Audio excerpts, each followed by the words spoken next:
Hello everyone, आप सब कैसे हैं। आज की क्लास में हम लगभग 25 क्वेश्चंस को सॉल्व करने वाले हैं। ये सब्जेक्ट वार एग्रीमेंट से क्वेश्चंस रहेंगे। मोस्ट इंपॉर्टेंट क्वेश्चन है, एग्जाम में आपको डेफिनेटली हेल्प करने वाले। बहुत सारे कॉन्सेप्ट आपके क्लियर होने वाले हैं। वीडियो अच्छा लगे तो लाइक करना, चैनल को सब्सक्राइब करना एंड एक ऑप्शन आता है हाइप भी करना।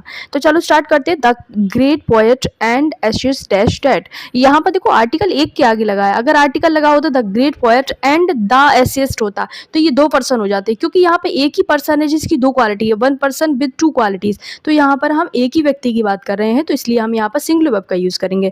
जब हम एक ही व्यक्ति की बात करते हैं तो वहां पर हम सिंगुलर वर्ब का यूज करते हैं। तो राइट ऑप्शन हमारा हो जाएगा the great poet and essayist is dead. I hope आपको समझ आ गया होगा, क्योंकि वन पर्सन है विद टू क्वालिटीज। नेक्स्ट है the furniture in this room dash very old. तो इसमें राइट ऑप्शन क्या होगा? आर होगा, वर होगा, इज होगा या फिर हैव बीन होगा। सबसे पहले ये समझना है फर्नीचर क्या। फर्नीचर एक अनकाउंटेबल नाउन है, जैसे कि न्यूज़ होगा, इन्फॉर्मेशन हो गया, पोट्री हो गया, क्रॉकरी हो गया, इन्फॉर्मेशन हो गया एंड सीनरी हो गया। ये सब क्या है? ये सब क्या अनकाउंटेबल नाउन्स होती हैं, इनको हम काउंट नहीं कर सकते। इनके लिए हम सिंगुलर वर्ब का यूज करते हैं। तो राइट ऑप्शन हमारा इज हो जाएगा। The board of directors test divided in their opinions. तो इसमें राइट ऑप्शन क्या होना चाहिए? यहाँ पर हमारा सब्जेक्ट क्या है? The board of directors. ठीक है, द बोर्ड ऑफ डायरेक्टर्स है, जो कि क्या है? द बोर्ड ऑफ डायरेक्टर एक कलेक्टिव नाउन है। ठीक है, ये क्या है? कलेक्टिव नाउन है। कलेक्टिव नाउन क्या होता है? जब एक कलेक्टिव नाउन एक सेंटेंस में सब्जेक्ट का काम करता है तो वहां पर क्या होता है, और यहाँ पर क्या है? डिवाइड हो गया है। ठीक है, और डिवाइड हो गया है, जो भी द बोर्ड ऑफ डायरेक्टर्स है वो डिवाइड हो गया है, तो इसे प्यूरल माना जाएगा। इसके साथ में प्यूरल वर्ब आर का यूज करेंगे। ठीक है, एंड प्यूरल प्रोनाउन भी यहाँ पर देखो आया हुआ है, तो यहाँ से देखकर भी आप अपना आंसर यहाँ पर टिक कर सकते हैं। तो प्यूरल वर्ब क्या हो जाएगा? यहाँ पर आर हो जाएगा। The board of directors are divided in their opinions. Next है data dash being collected from multiple sources right now। तो यहाँ राइट ऑप्शन क्या होना चाहिए?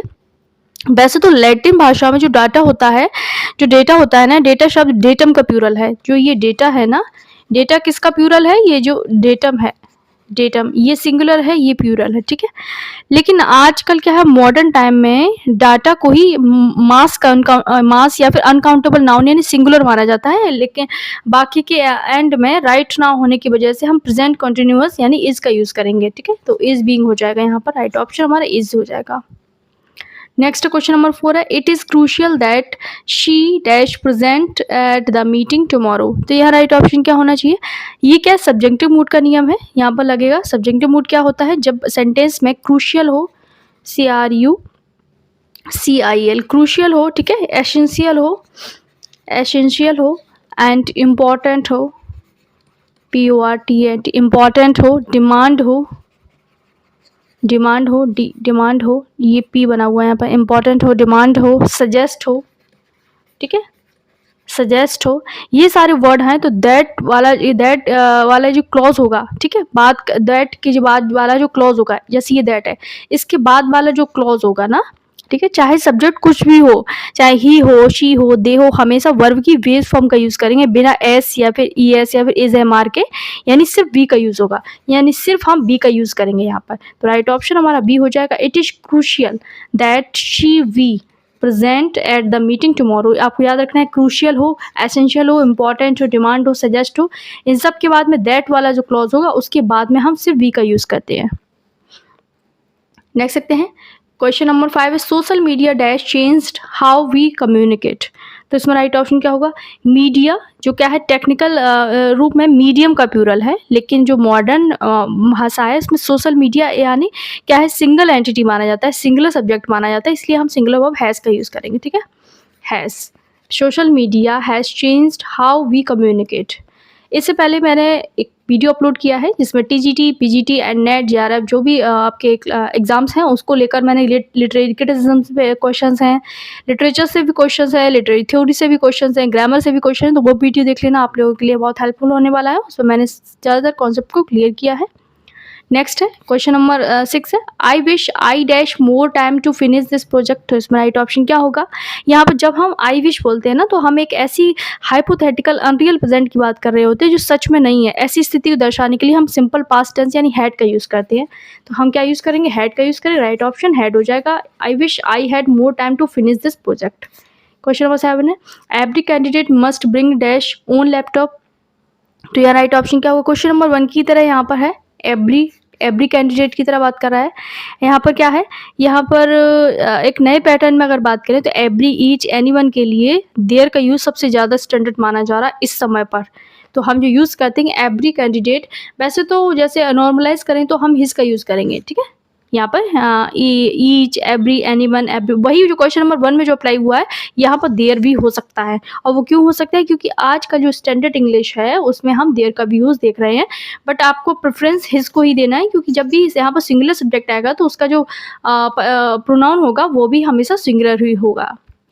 नेक्स्ट देखते हैं, क्वेश्चन नंबर 8 है, physics dash always been my toughest subject. तो इस पर राइट ऑप्शन क्या होना चाहिए। सब्जेक्ट के नाम जैसे फिजिक्स, मैथमेटिक्स, इकोनॉमिक्स, जैसे एस लगा होता है, लेकिन ये देखने में प्यूरल लगते हैं, पर हमेशा इनके साथ में हम सिंगुलर वर्ब का यूज़ करते हैं। जैसे सेंटेंस में बीन यानी B3 लगा है, तो इसलिए प्रेजेंट परफेक्ट टेंस के अकॉर्डिंग यहाँ पर हैज़ आ जाएगा। तो राइट ऑप्शन हैज़ हो जाएगा, हैज़ ऑलवेज बीन, बीन की वजह से। नेक्स्ट है, if he dash here he would know what to do. तो यहाँ राइट ऑप्शन क्या होना चाहिए। यहाँ पर ये क्या है, कंडीशनल सेंटेंस है, टाइप 2 है, जो पूरी तरह से कोरी कल्पना यानी असंभव स्थिति को दिखा रहा है। इसका नियम के अकॉर्डिंग सब्जेक्ट है सिंगुलर हो या प्यूरल हो, आई हो, ही हो, शी हो, दे हो, कुछ भी हो, हमें वर्ब का ही यूज़ करना है। If he were here he would know what to do. Next है question number 10, economics dash taught as a core subject this semester. Taught as a, तो यहाँ राइट ऑप्शन क्या होगा। क्वेश्चन नंबर 8 की तरह यहाँ पर इकोनॉमिक्स क्या है, एक सब्जेक्ट है, इसलिए हम यहाँ पर सिंगुलर वर्ब का यूज़ करेंगे, एज हो जाएगा, ठीक है। A number of students dash participated in the tech fest. तो यहाँ राइट ऑप्शन क्या होना चाहिए। अ नंबर ऑफ का सीधा अर्थ होता है कई यानी बहुत सारे, यानी ये इसका अर्थ होता है मैनी, मैनी में जाता है इसका अर्थ, ठीक है। मैनी हमेशा अपने साथ में प्यूरल दिखता है और प्यूरल ही वर्ब लेगा, तो हैव हो जाएगा यहाँ पर, ठीक है। अ नंबर ऑफ मैनी दिखाता है और द नंबर एक सिंगल यूनिट की बात करता है, ठीक है। The unit of the number of किसी एक निश्चित यानी सिंगल यूनिट को दर्शाता है, भले ही उसके बाद में नाउन क्या है, एक्टिव केसेस यानी प्यूरल है, पर हमें जो वर्ब है वो हमारी सिंगुलर ही आएगी। राइट ऑप्शन हमारा एज हो जाएगा। नेक्स्ट है क्वेश्चन नंबर 13 है यहाँ पर, ईदर द मैनेजर और द एम्प्लॉय डैश रिस्पॉन्सिबल। तो इसमें राइट ऑप्शन क्या होगा यहाँ पर। ईदर, जब दो सब्जेक्ट ईदर और नीदर नॉर से जुड़े होते हैं तो वर्ब हमेशा उसके और नॉर के पास के बाद वाले जो सब्जेक्ट होता है ना, जैसे ये एम्प्लॉयज, ये प्यूरल है ना, तो आर आ जाएगा। राइट ऑप्शन हमारा आर हो जाएगा, इसके बाद वाले से एग्री करती है। नेक्स्ट है, bread and butter dash there staple diet. तो इसमें राइट ऑप्शन क्या होगा। जब एंड से जुड़े हों और दो सब्जेक्ट जब एंड से जुड़े हों मिलकर एक नाउन यानी एक ही विचार या एक ही स्टेपल डाइट को बता रहे हैं, यानी एक भोजन और वस्तु को एक ही यूनिट बता रहे हैं ना, तो यहाँ पर हम वर्ब जो यूज़ करेंगे वो सिंगुलर का यूज़ करेंगे। स्टेपल डाइट यानी एक ही डाइट की बात की जा रही है, तो सिंगुलर हो जाएगा। ब्रेड एंड बटर मिलके कुछ अलग अलग चीज़ें बनाएंगे तो वो वहाँ हम प्लूरल वर्ब का भी यूज़ कर सकते हैं, ये भी आपको ध्यान रखना है। मैनी या स्टूडेंट के साथ में क्या आना चाहिए। ग्रामर में एक बहुत ज़्यादा अच्छा नियम होता है, मैनी या के बाद में हमेशा सिंगुलर नाउन आता है। सिंगुलर नाउन यानी जैसे कि स्टूडेंट आया है और उसके ठीक बाद आने वाला जो वर्ब होता है वो भी हमेशा सिंगुलर होता है, तो हैज़ हो जाएगा, हैज़ मेड। तो राइट ऑप्शन हमारा हैज़ हो जाएगा, हैज़ मेड, ठीक है। The AI along with its updates dash running smoothly। तो इसमें राइट ऑप्शन क्या होना चाहिए। जब दो nouns along with, together with, as well as से जुड़े होते हैं तो बाकी के जो वर्ब होता है ना उससे पहले वाले यानी द AI के अकॉर्डिंग आएगा, तो द AI के अकॉर्डिंग सिंगुलर है तो इस भी हमारा वर्ब भी सिंगुलर हो जाएगा, ठीक है। देख सकते हैं, none of the money dash recovered yet. तो इसमें राइट ऑप्शन क्या होगा। मनी क्या है, एक अनकाउंटेबल नाउन है, अनकाउंटेबल नाउन का कोई भी प्लूरल नहीं होता है, इसलिए इसके साथ में हमेशा सिंगुलर में वॉज का यूज़ करेंगे, तो येट के साथ में भी हम पैसिव फॉर्म बैठती है यहाँ पर, तो राइट ऑप्शन हो जाएगा हमारा क्या हो जाएगा, नन ऑफ द मनी, यहाँ पर वॉज हो जाएगा, ठीक है, वॉज। यहाँ पर काउंटेबल होता, प्यूरल होता तो नन के साथ में हम प्यूरल वर्ब का भी यूज़ कर सकते हैं। नन के साथ में नन जो एक है, नन के साथ सिंगुलर भी वर्ब आता है, प्यूरल भी आता है, डिपेंड करता है कि यहाँ किसकी बात हो रही है। नेक्स्ट है 2 hours dash too long for this short quiz. तो इसमें राइट ऑप्शन क्या होना चाहिए, यानी कि टाइम हो, ठीक है, डिस्टेंस हो, मनी हो, मनी का एक यानी कि एक सिंगल अमाउंट ड्यूरेशन में दिखाया जाए तो हम सिंगुलर वर्ब का यूज़ करते हैं, तो राइट ऑप्शन इज हो जाएगा यहाँ पर। नेक्स्ट है neither of the options dash correct. तो ईदर के साथ में आपको पता ही है, ईदर ऑफ हो, नीदर ऑफ हो, इन सब के साथ में हम सिंगुलर वर्ब का यूज़ करते हैं, तो राइट ऑप्शन हमारा इज हो जाएगा, इज करेक्ट। नेक्स्ट है he demanded that the document dash deleted immediately, तो इसमें राइट ऑप्शन क्या होना चाहिए क्वेश्चन नंबर 20 में। तो यहाँ पर हो जाएगा क्वेश्चन नंबर 4 की तरह, यहाँ पर डिमांड दैट का यूज़ किया गया है। तो आपको बताया मैंने, जब भी डिमांडेड हो उसके बाद में दैट हो, दैट के बाद का जो क्लॉज होता है उसमें हम सिर्फ वी का यूज़ करते हैं। तो राइट ऑप्शन हमारा बी हो जाएगा। और ये वेरी वेरी इंपॉर्टेंट है, एग्जाम में आने वाले रूल्स हैं सारे जो मैंने लिए आज। The criteria for selection dash very strict, तो राइट ऑप्शन क्या होना चाहिए यहाँ पर भी क्या होना चाहिए, ये क्या है, ये क्या है, बहुत ही कॉमन एरर है ये। क्राइटेरियन सिंगुलर होता है जबकि क्राइटेरिया प्लूरल होता है, CRITERION, ये सिंगुलर होता है और क्राइटेरिया CRITERIA ये प्लूरल होता है। तो जब प्लूरल सब्जेक्ट है आपका तो वर्ब भी कैसी आएगी, प्लूरल ही आएगी ना, तो आर आ जाएगा। यहाँ क्राइटेरियन होता तो सिंगुलर वर्ब का यूज करते, ठीक है। The species of birds dash Anders and endangered, तो इसका राइट ऑप्शन क्या होगा, यहाँ पर मेन सब्जेक्ट वर्ड्स नहीं है, द स्पीशीज है, ऑफ से पहले है हमारा, ठीक है। ये है हमारा मेन सब्जेक्ट, स्पीशीज है, ये है प्रजाति, ठीक है। तो प्रजाति की तरह इसलिए क्या है, प्रजाति सिंगुलर है तो हम इज का यूज करेंगे, राइट ऑप्शन हमारा एज हो जाएगा।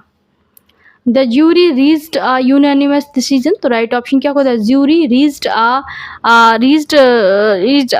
एन यूनानिमस डिसीजन, तो यहाँ पर जो यूज होगा वो क्या होगा, द ज्यूरी कलेक्टिव नाउन है और जो यूनानिमस का मतलब होता है एक मत होना। जब एक मत है तो यहाँ पर सिंगुलर वर्ब आएगा, प्लूरल आएगा, तो आप लोग मुझे कमेंट करके बताएंगे इसका आंसर क्या होना चाहिए। ऐसे डाल देना, 23 का आंसर ए होगा, बी होगा, सी होगा या फिर डी होगा। इसमें एक और एरर है, कौन मुझे बता सकता है इसमें एक एरर और है। नेक्स्ट है 24 है, not only the teachers but also the principal dash present, तो इसमें राइट ऑप्शन क्या होना चाहिए, नॉट ओनली बट ऑल्सो के नियम के अकॉर्डिंग वर्ब हमेशा सबसे नज़दीक वाले सब्जेक्ट के अकॉर्डिंग आती है, ठीक है, चाहे वो सिंगुलर हो या फिर प्लूरल हो। द प्रिंसिपल है जो कि सिंगुलर है तो वॉज हो जाएगा, ठीक है, वॉज प्रेजेंट। एंड आज का जो हमारा लास्ट क्वेश्चन है, mathematics dash required for this computer science course, तो यहाँ राइट ऑप्शन क्या होना चाहिए, यहाँ पर जी मैथमेटिक्स की बात की जा रही है, सिंगुलर हो जाएगा, राइट ऑप्शन हमारा एज हो जाएगा, ठीक है। तो ये थे आज के 25 क्वेश्चंस, आपको कैसे लगे मुझे कमेंट करके जरूर बताना। एंड इसके बाद में हम लिटरेचर के और भी जो टॉपिक हैं उनको कवर करेंगे, जैसा कि मैंने बताया है आपका TGT PGT एग्ज़ाम तक मुझे कंप्लीट कोर्स कराना है, इसके लिए भी तैयारी है, मुझे बहुत सारा समय लगता है आप लोगों के लिए क्वेश्चन सेलेक्ट करने में। तो इसके बाद जो वीडियो मिलेगा आपको ऐसे मिलेगा, एंड ग्राम भी मिलेगा, आपको लिटरेचर भी मिलेगा, अलग अलग वीडियो में अलग अलग तरीके के क्वेश्चन मिलेंगे। तो मिलते अगली वीडियो में, तब तक के लिए बाय बाय।